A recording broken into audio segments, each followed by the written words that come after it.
Cowok ini jogging sambil teleponan sama temennya, sampai dia lihat ada satu terowongan yang belum pernah dia lewatin.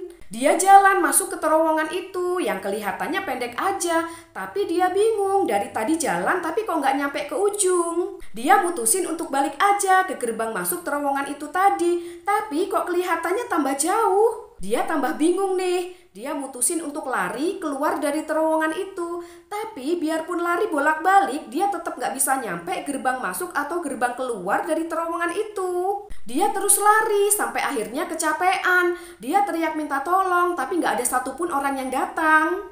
Sampai akhirnya dia kelelahan banget dan gak bisa keluar dari tempat itu. Temennya nyari-nyari dia dan masang pengumuman orang hilang di dekat gerbang masuk terowongan itu. Dan temennya ini gak pernah kembali setelah masuk ke dalam terowongan itu.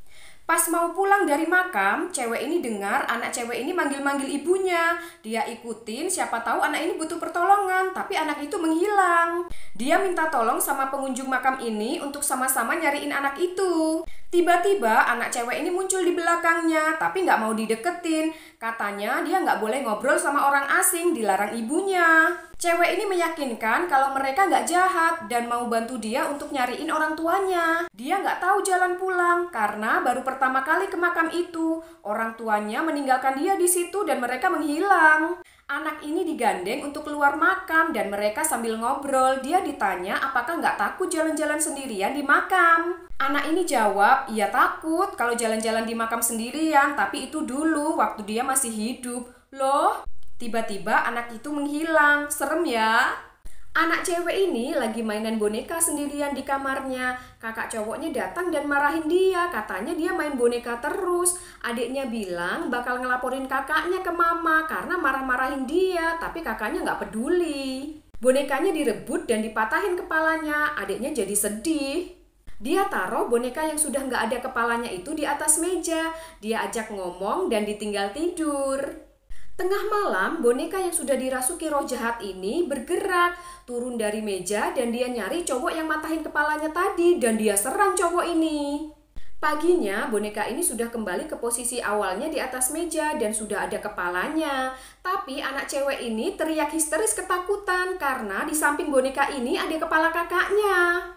Anak ini minta jari ibunya untuk ditukar sama es krim. Jadi tiap hari anak ini nunggu mobil es krim lewat di depan rumahnya.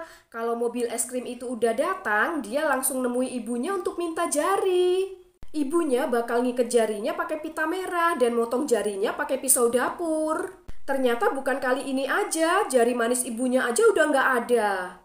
Anak ini langsung bawa jari itu ke penjual es krim. Semua jari yang dibawa anak-anak dikumpulkan dalam toples kaca ini. Dan semua anak yang bawa jari dikasih es krim berbagai rasa sesuai keinginan mereka. Ngeri ya, semoga kalian yang sayang ibu sehat selalu.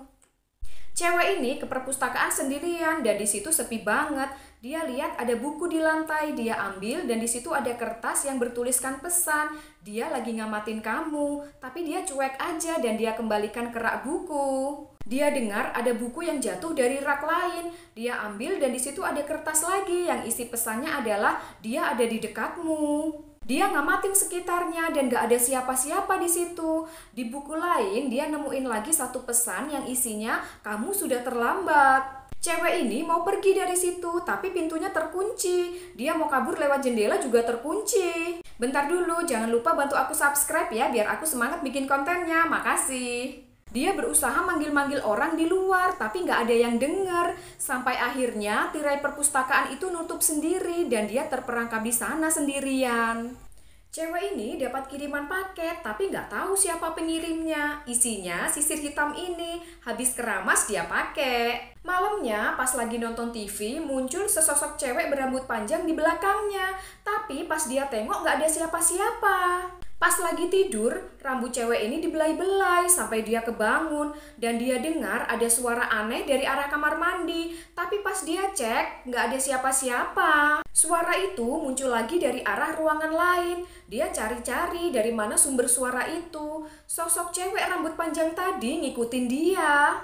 Bentar dulu, kamu yang nonton jangan lupa bantu aku subscribe ya biar aku semangat bikin kontennya. Makasih. Ternyata cewek rambut panjang ini pemilik sisir dari paket tadi yang mati penasaran. Dan sekarang dia mau ngambil sisirnya kembali. Cewek ini dihabisi karena dia merasa cewek ini ngambil miliknya yang berharga.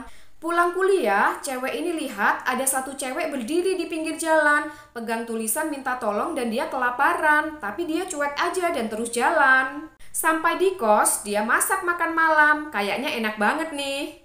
Sebelum makan, difoto dulu biar bisa dipamerin di sosmed. Tapi hasil fotonya nunjukin ada cewek yang berdiri di pinggir jalan tadi. Padahal di situ nggak ada siapa-siapa. Dia foto ulang dan blitz kameranya bisa nunjukin wujud cewek itu. Dia kaget banget. Sekarang dia mau foto makanannya. Di kamera kelihatan kalau piringnya udah kosong. Makanannya udah dihabisin sama hantu cewek yang ketangkap kamera tadi. Dan sekarang dia yang dimakan. Jangan lupa berdoa sebelum makan. Dan kalau punya makanan lebih, jangan dibuang. Kasih ke sesama yang membutuhkan ya. Setuju nggak? Anak cewek ini dapat paket malam-malam, tapi nggak ditulis nama pengirimnya. Isinya papan Ouija, mirip ritual jelangkung gitu. Dia ajak main nih temennya. Bentar dulu, jangan lupa bantu aku subscribe ya, makasih. Dia nanya apakah ada roh yang datang. Kayu kecilnya ini nunjuk ke arahnya. Temennya pikir dia yang gerakin kayunya, padahal bukan. Dia nanya lagi apakah roh yang datang ini baik. Tapi sayang, jawabannya enggak. Temennya ini mulai ketakutan dan minta berhenti main. Dia tanya lagi nih apa yang diinginkan roh itu, tapi temennya keburu ngelepas tangannya. Papan kecil itu jalan sendiri dan jawab pertanyaan dia yang terakhir bahwa dia mau jiwa mereka. Tiba-tiba lilinnya mati, dia nyalakan korek. Ternyata temennya ini udah dirasukin sama roh jahat tadi dan dia diserang. Bapak ini lagi fotokopi, tapi yang keluar malah bentuk lingkaran. Padahal yang difotokopi tulisan, dia jadi bingung. Gelas minumannya dia taruh di atas gambar lingkaran itu. Gelasnya hilang. Ternyata lingkaran itu bisa nembus ke ruangan di sebelahnya. Dia coba ke mesin minuman, dia jadi bisa ngambil minuman tanpa harus bayar. Dia punya ide nih, mau nembus brankas uang punya bosnya. Dia ngambil segepok uang, tapi dia mau lebih banyak lagi. Dia ngambil terus, tapi nggak puas-puas. Akhirnya dia masuk ke dalam brankas, tapi gambar lingkarannya copot. Dia jadi terkurung di dalam brankas. Makanya jadi orang jangan serakah.